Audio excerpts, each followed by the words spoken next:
Okay, so imagine um, stepping back in time to the year 1588. Ooh, okay. Queen Elizabeth I is on the throne, Mm, and England is, well, they're kind of caught up in this thrill of exploration and discovery. yeah, Ships are coming back from these daring voyages to the New World, right. bringing back all these stories about exotic lands, Mm, unimaginable riches. yeah. But today, we're not going to the Americas. Okay. Our deep dive today takes us to the Far East, Interesting. to a story that's, well, surprising and captivating. You're right to call it surprising. Oh, Yeah, it involves a young Japanese man named Christopher. wow.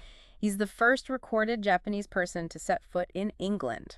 Wow. That's amazing. Yeah, and we're going to be using primary sources, including accounts from the era, Oh, cool. to try to piece together his journey. I am hooked already. Great. A Japanese man in Elizabethan England. Yeah, It's not something you hear every day. it's pretty wild. So where do we even begin with a story like this? Well, it all starts with Thomas Cavendish. Okay. He was what they call a privateer. A privateer. Yeah, essentially a state-sanctioned pirate, you know. Okay. And he captured a Spanish galleon. A galleon. Yeah, it was called the Santa Ana. A galleon. Okay. It was returning from the Philippines. Okay. And among the diverse crew of enslaved people on board, he found Christopher. Okay, so we're already talking about a world that's drastically different from our own. I mean, Oh, yeah, for sure. exploration, colonialism, and unfortunately slavery. Right.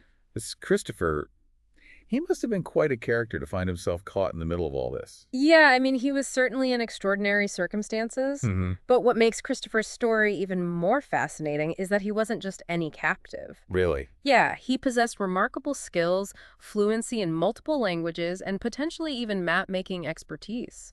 Wow. Yeah, these talents hint at a background far more complex than we might initially assume. It sounds like he was a man of many talents. Someone who had already lived quite a life before even crossing paths with Cavendish. And remember, this was 1588, the same year the Spanish Armada was defeated. Oh, right. England was eager for any advantage on the world stage, Mhm. hungry for knowledge about distant lands and potential trade routes. Right. So when Cavendish sailed into port with Christopher and the other captives, they were seen as more than just prisoners of war. More than prisoners. Yeah, they represented valuable intelligence about the Far East, a region largely unknown to the English. Now, Cavendish, he was a shrewd operator. Oh, yeah.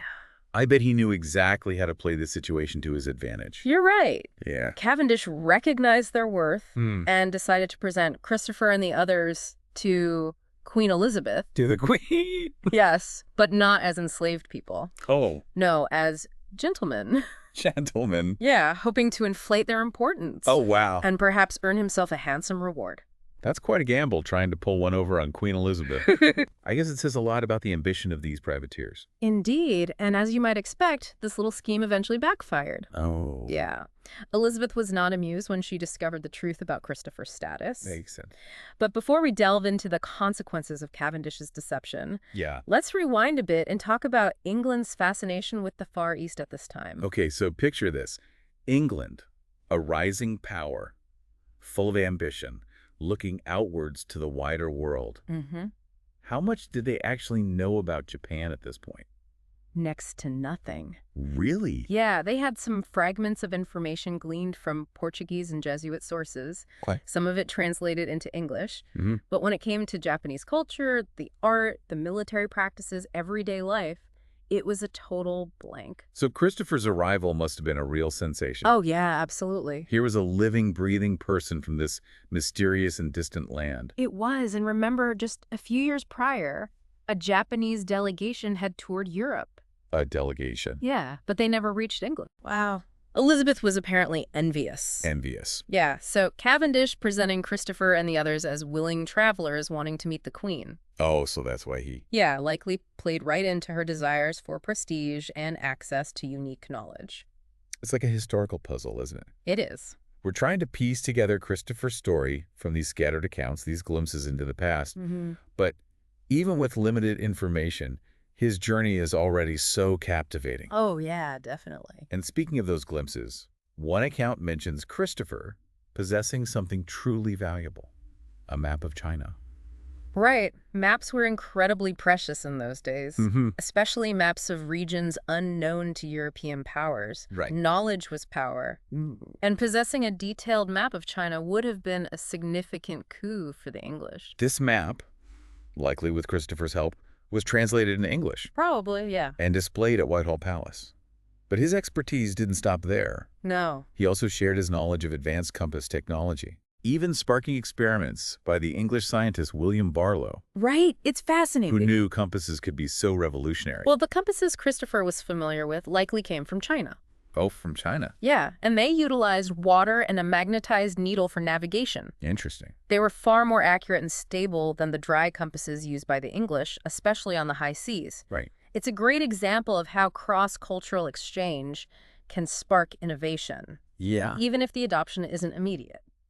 So we have Christopher presented as a gentleman, Yeah. impressing England's intellectual elite with his knowledge, influencing scientific thought. Yeah. This is quite the rise for someone who arrived as a captive. Indeed, but as we'll see, his story takes some unexpected turns. Remember, Queen Elizabeth was not pleased with Cavendish's deception. Right.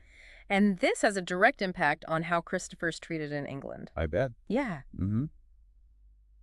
Welcome back to our deep dive into the world of Christopher. So when we left off, we were discussing how Queen Elizabeth was, well, less than thrilled with Cavendish's attempt to pass him off as a gentleman. Right, that little stunt didn't exactly go as planned. Yeah, so what happened to Christopher when the truth came out? Well, Elizabeth distanced herself from the situation, but the intellectual circles in England, they remained fascinated by Christopher and the other captured crew members. Really? Yeah, they recognized the value of the knowledge these men possess, especially about the Far East.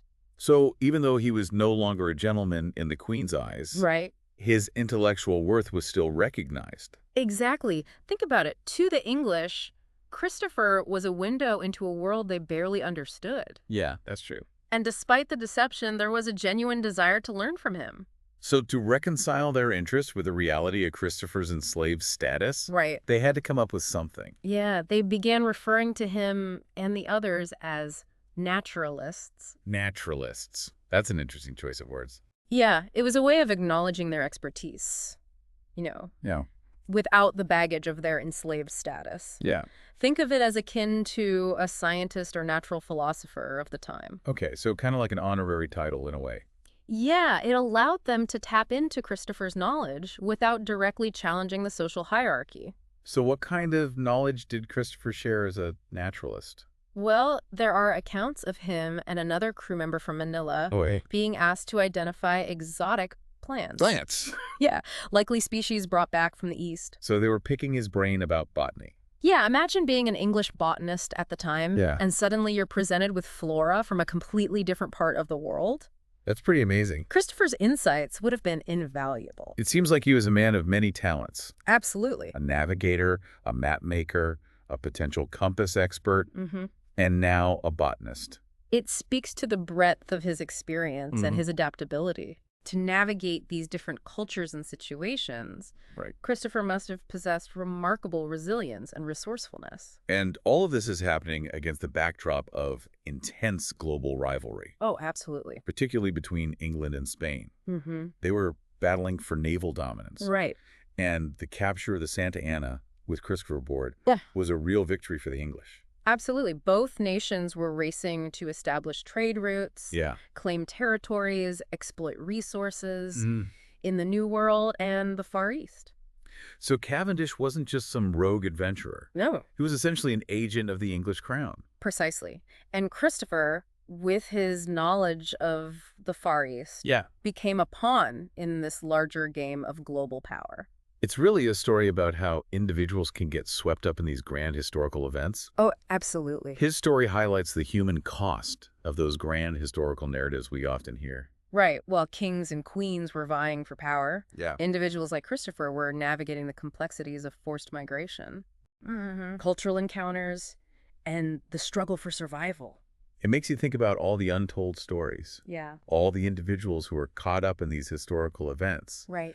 but whose voices have been lost to time. It's true. Their experiences, their perspectives, they're so important to understanding the full picture. That's where the value of deep dives like this comes in. I agree. By digging deeper, examining these fragments of information, we can shed light on those hidden histories Right. and gain a more nuanced understanding of the past. Speaking of hidden histories, let's talk about Cavendish's second voyage. Oh, yeah. The one that aimed for Japan, with Christopher potentially serving as a guide or interpreter. That could have been a major turning point, a chance to forge a relationship between England and Japan. It could have been. But if I recall, that voyage didn't go so well. To put it mildly, it was a complete disaster. Oh, no. Mutiny, ferocious storms, Wow. starvation, and attacks by the Portuguese decimated the crew. It's hard to imagine what they went through. A grim reminder of the perils of sea travel in those days. What a tragic turn of events. Yeah. Do we know what happened to Christopher? Unfortunately, the historical record is silent on his fate.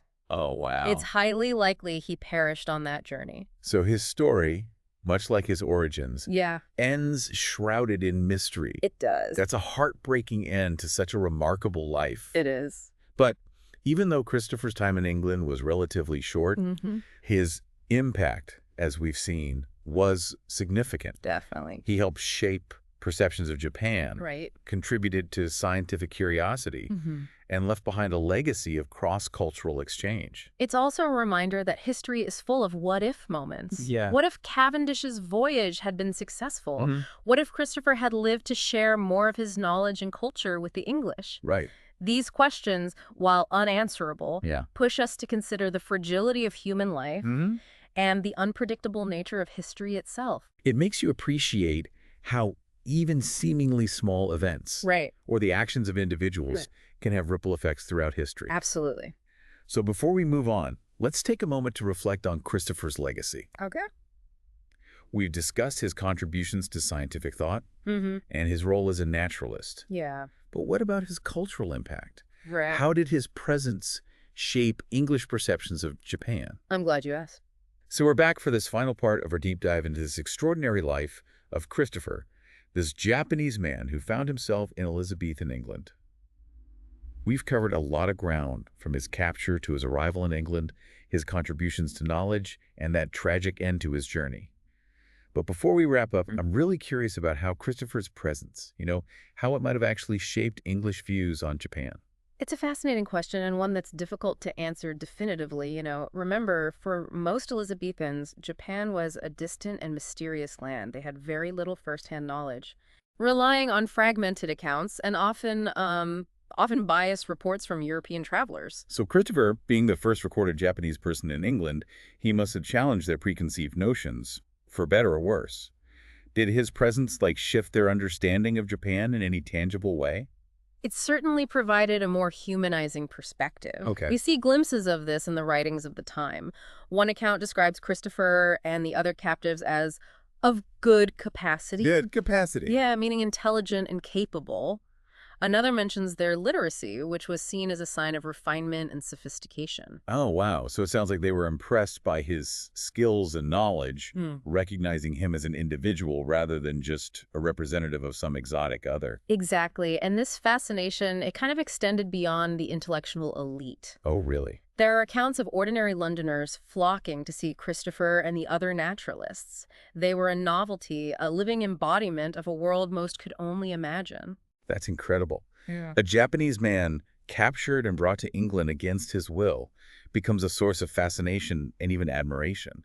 It speaks to the power of human curiosity, this desire to connect with the unknown. It also highlights those complex dynamics of the time.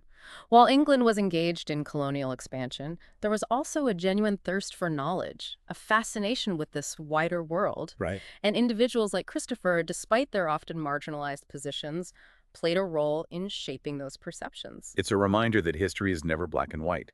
It's full of contradictions, competing forces, of individuals navigating complex situations. Christopher's story, while ultimately a tragic one, encapsulates so many of these themes. It's a story that challenges us to look beyond those dominant narratives, to consider the perspectives of those who are often silenced or overlooked.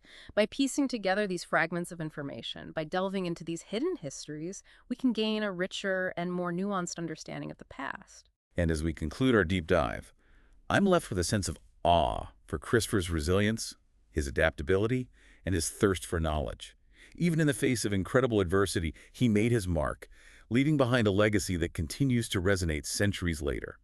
His story also underscores the importance of curiosity and open-mindedness, seeking out diverse perspectives and recognizing the interconnectedness of our world. On that note, we want to thank you for joining us on this fascinating journey through time. We hope you've enjoyed exploring the world of Christopher, the Japanese gentleman in Elizabethan England, as much as we have. And if you're eager for more deep dives into captivating corners of history, be sure to subscribe and join us for our next episode. Who knows what intriguing tales await us? Until then, keep exploring, keep questioning, and keep learning.